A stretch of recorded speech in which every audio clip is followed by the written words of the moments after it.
YouTube. So yesterday I said I would make a second part to the hashtag cakegate, which is what the feminists are calling it apparently. Stupid fucking name. I said I'd make a second part, and so here I am. I was again perusing the ABC news site when an opinion piece popped up on The Drum. Now that's kind of our sort of op-ed place on the ABC. And there was a opinion piece about the cupcake shenanigans up at University of Queensland. So I thought I would share it with all of you. And possibly you would all have aneurysms just like I did when I read it. A bake sale sparks rape threats and you wonder why we need feminism. By Lauren Rosewarne. When students at the University of Queensland dared to use a bake sale to highlight pay gaps, the backlash was swift and horrible. The same sort of backlash women face whenever the patriarchy is questioned, writes Lauren Rosewarne. Because there's no relationship more special, more sacred, more time-honoured than the one between a white boy and his cupcake, threaten this and there'll be consequences. Oh boy, will there be consequences. So, the University of Queensland, pilfering an idea that drummed up attention in places like the University of Washington in 2003 or Bucknell University in 2009, have organised an affirmative action bake sale. Simply put, sugary, deliciously carby delights are priced according to the presumed earning power of the customer. Mr. Whitey McWhitey, for example, will pay premium for his red velvet cupcake before his earning capacity will, statistically, be better than Charlotte's or Abdul's. Now, as you can imagine, I already have problems with this article. For starters, calling all white males Mr. Whitey McWhitey is A, incredibly condescending, and B, incredibly racist. You're basically saying you're making fun of white males based on two characteristics they have zero control over. You are almost discriminating against them. And some would say, if you'd said Mr. Brownie McBrownie, that would be hate speech. That would be discrimination. But because he's a white guy, you can get off scot-free, can't you? Also, you are presuming that Mr. Whitey McWhitey will earn more than someone who's a woman or someone of a different ethnicity based purely on his skin colour. If that's not racial profiling, I don't know what is. You know nothing about that white man's background or about how he went to a public school and had to fight to get into university because both of his parents were addicted to ice and, were on public benefits, and so he didn't have access to the best education or anything. He had to work extra hard to get the same thing that Mr. Middle Class got. But you're going to give him all the same shit you give Mr. Middle Class purely because he shares the same skin colour. How is that fair again? And also, statistically, women and men will earn the same. Have you not read the newest stats that came out and were published on the ABC at the end of last month? Anyway, we're only like 2 paragraphs in and I'm already ranting, so I guess I should keep going. Had this shop been a permanent campus store, sure, I'd have a problem. It's not fair, nor is it legal to charge different demographics different prices. You just admitted that it's not fair. You just undermined your entire point. Yes, it is not fair. Also, it is not legal. Why are we talking about this again if you're going to agree with me? Oh, unless, say, you're talking about pink versus blue-handled razors, and then apparently a whole set of other rules applies.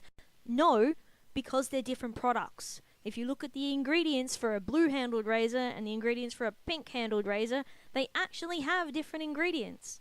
And they've actually had different amounts and time spent on those products to sort of aim them at the particular demographic that is most likely to buy them. There's reasons these things are priced differently, and nobody forcing your hand to buy the goddamn pink razor over the blue one. You can buy the blue one if it's cheaper. No one makes you buy the pink one. If you prefer the pink smell, and you want the pink smelling one, or the whatever girly smelling one, then you have to pony up more money. If you don't care, you can buy the cheap one. My advice is to not care. Anyway. The key difference here, however, is that the bake sale is a one-off. It's okay because there's only one of them. It's about peddling cakes, sure, but more importantly, it's a protest and a piece of performance art happening on a university campus during Feminist Week. Pricing cakes differently makes a simple but thought-provoking comment about earning capacity being impacted on by factors like genitals, which shouldn't be relevant yet remain so. It doesn't matter that it's a one-off, it's still illegal to discriminate based on gender or sex. Just because you did it that one time doesn't make it any less heinous. And also, a piece of performance art? Are you fucking kidding me? No, it's not. You are selling a good. Just because you are using an excuse to sell that good at different prices doesn't make it a piece of performance art. It just makes you kind of an asshat for selling cakes at different prices based purely on the aesthetic factors of people's lives that they have no influence over. It's also not thought-provoking. Well, I guess it is thought-provoking in the fact that it has made me think about how gullible feminists are and how unable they are to actually look at data objectively and go, actually, no, there's no wage gap. We should stop complaining about that and get on with actually, fighting for things that matter. Like, I don't know, maybe we should get some actual abortion in our country. That'd be nice. The fact that we don't have that is kind of horrible, and I only found out about that about 2 years ago. What are you doing about that? Why aren't we talking about that? That's kind of more important than the not real wage gap. She goes on. More interesting for me than all the math that went into those price tags, though, is the inevitable bake sale backlash serving as its own piece of protest art. What better illustration is there for the ongoing need for feminism than to have a statement about inequality getting shouted down by those holding the very privilege that's being spotlighted? As every feminist knows, of course, daring to do your politics anywhere, but especially publicly, comes at cost. Very few of us have any actual interest in man-hating, but, shock horror, that's never mattered. So you don't care about how they decided to charge people more, or why, or what reason or stats they used. No, you don't give two shits about that. Just the fact that they did is enough, and you'll just listen and believe why they decided to charge people more or less, and accept that as true. That's pretty much what I would expect. But then you go on to say that people protesting against your narrative are shouting down your inequality, your lack of privilege. How? You have a spot on the national broadcaster to write an opinion piece. I don't see anyone, not a single one of the dissenters against your narrative, being given the same freedom, the same publicity that you have had, or any of the people involved in this story. Your very premise is flawed. If you were given equal time as, say, someone who was shouting you down, as you say they are, then I would say, well, possibly. But the fact that all we ever hear is the feminist side, we never get to hear anyone who dissents. No, none of us are given airtime on the ABC. Just you guys. Yeah.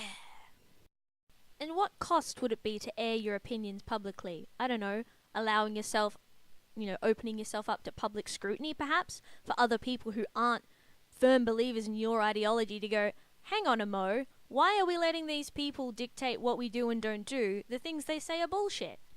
Yeah, no, because that's what happens. And not only that, you say you have no interest in man-hating, but earlier on in this very article, did you not call a man Mr. Whitey McWhitey? Now, I don't know about anyone listening to this, but that sounds kind of like you hate men to me. Especially white men, because they're white, and they're men. If that's not man-hating, what is? It continues. Whether you've written about sexual violence or media discrimination or, as transpired when I dared innocuously mention my lack of enthusiasm for Mad Max in this very space, a penalty gets paid. Your argument, hell, generally speaking, keyboard warriors won't read more than your headline, get interpreted as just another bollocking, and a penalty is doled out. And that penalty is, unsurprisingly, always gendered and always serves as testimony to women's vulnerability in public space. It doesn't matter whether that space is alone at a train station, at midnight, or in publishing an opinion piece online. Well, so much for me just reading your headline, am I right, guys? But seriously, a penalty has to be paid for you speaking publicly? It's not a penalty, people are just disagreeing with your opinion. Disagreeing with someone's opinion is not illegal, nor is that penalizing in any way. Like, sure, if they call you a fat ugly cow, that's kind of mean. People shouldn't say that. But you know what? People say mean things. If you don't want people to say mean things about you, don't put shit on the internet. Like, that's kind of like rule one of the internet. If you don't want people to be mean to you, don't go on the internet. The internet is full of trolls and horrible people, where people say horrible things. Duh. Like, I went and read the comments of your article, and then I went on your Twitter and read your Twitter, and none of it seemed terrible. Like, there was people disagreeing with your argument, but there was no one hating on you that I could see. And I say I could see because you may have blocked people and deleted comments, and the ABC, I know, does a similar thing, so maybe they got deleted before I could see them. But as far as I could tell, no one was being super nasty to you and calling you a horrible cumbucket slut or anything. And I'm not doing that either, just so we're clear. I'm just saying other people weren't doing that either, that I could see. They were just going, hey, all your stats are bullshit, and your argument's completely flawed, and you're totally doing an illegal act, so you should probably stop that now. Yeah, you kinda full of shit there. And also, women are safer in public spaces than men. Men are like 3 times more likely to be attacked in public than women are. Women are safer on the train station at midnight than men are. Go figure, right? That's a stat they never told me, ever. And so I was terrified for years until I found that out. Now it's just like, woo, walking around at night. Yeah. These men are so outraged to have the secret of their swag of privilege exposed that they'll use the very underpinnings of their power, threats of violence, insults based on fuckability, to launch an attack. Seemingly none of them did debating in high school and missed the lessons on arguing ideas rather than making personal attacks, and retaliation ensues. No effort is channeled into starting an opposing case or proving you wrong. Instead, it's all about calling you a fat, ugly slut. Oh, I probably should have mentioned that earlier. And suggesting that the appropriate punishment for your words of detraction is rape. Dare question patriarchy, and patriarchy in all of its threatening, violent, misogynist ugliness will loom large. So I'm going to make an assumption here. The kinds of people who make personal attacks instead of attacking arguments are the kinds of people who don't have an education of a level where a debating team was something that their school had. I'm going to say that the kinds of people who make rape threats and death threats against women voicing a public opinion that they disagree with instead of arguing against the point don't have the capacity to argue against the point, and so they resort to physical threats of violence. I'm not condoning it. I'm just saying that you are now essentially attacking people who have low education status from your high education status and saying that they're the ones with privilege. Do you not understand what the word hypocrisy means? Like, really? Also, people calling you a fat ugly slut is not a punishment. It's like a statement. It's an ugly statement, sure, and it's not kind, but it doesn't hurt you in any way, except for perhaps your pride. And sure, if you're sensitive about it, like too sensitive, you might be dissuaded from talking in the future, but if you really believe in something strongly enough that it's true and that it deserves to be out there, someone calling you a fat ugly slut should not stop you from voicing that message. And if it does, you can't believe in it that strongly, really. Like, do you think people who believed in democracy allowed, like, people calling them idiots to stop them from promoting the idea of democracy? No, because it was what they really, really believed in, and so they pursued it. And if someone calling you a fat ugly slut silences you, I don't know, you just seem like it's really easy to silence you then, if all you need to do is call you a slut. Like, people could call me a slut and I'd just be like, ha ha ha, dumbass. Like, it just wouldn't affect me, so I just don't understand why it would affect you. Perhaps you should get a teaspoon of cement and harden the fuck up. Just saying. Also, no one was questioning the patriarchy. You were questioning gender equality and pay equality in our country, which has very little to do with the patriarchy, as far as I can tell. But maybe I just don't understand patriarchy. And also, how do individuals responding to your opinion somehow count as the patriarchy? Oh wait, I forget, everything is the patriarchy. All evil in the world is the patriarchy. Sorry. I often forget I'm controlled by the invisible force of the patriarchy, forcing me to say horrible things on the internet. I don't do it because I like it. I do it because the patriarchy makes me. Now, this is the last part of the op-ed, which I find quite interesting, and I'll explain why when it's done. For equality to happen, those with the power need to give up some. For many of the privileged, though, this is a fundamentally grotesque assertion, and one that needs to be policed.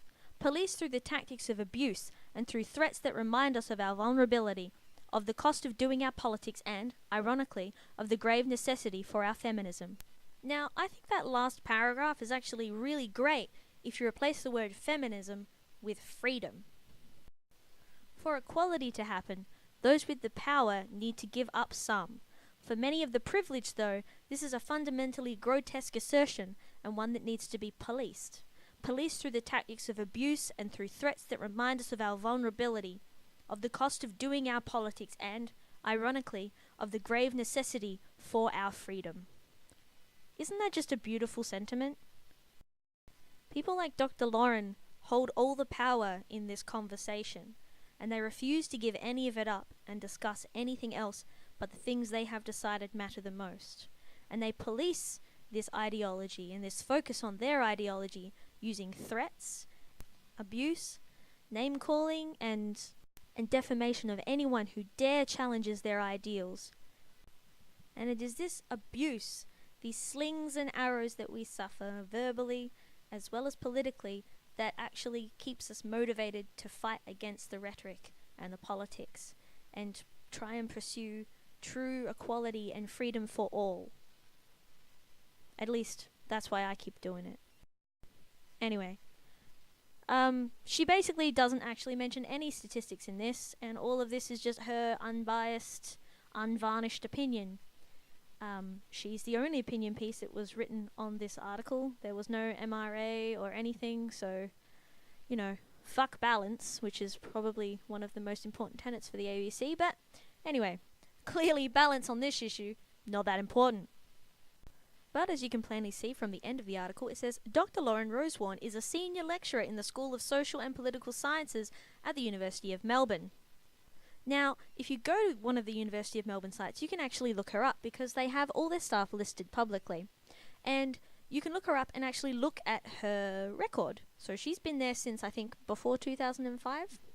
And she's published 3 articles in 10 years. She's been published in a journal 3 times in 10 years. She's written 8 books, so, you know, that's a lot of books, all of them on gender. And the 3 articles that were published were all about sexy advertising in public and how that somehow makes us more sexist. So, personally, I don't really think that's all that important, but that's just my opinion. So, maybe it is the most important thing. I don't know. Also, if you go to some of her articles, you can see how well received they were. I think her best one had a metric of, 12 mentions ever? So, none of her research is exactly groundbreaking, but I'm sure it's important for the field that she works in, whatever that is. I do not, however, recommend that you contact her, because these people are real-life trolls, and they will just use anything we contact them with as evidence of abuse and stuff. So, you know, don't message her or anything, because she won't change her mind based on whatever it is that you send her, and sending her anything, she's just going to put it down and say it's a rape threat or something, and everything's going to go to hell in a handbasket. So, don't contact these people. Don't give them ammunition. They don't deserve your time, to be honest.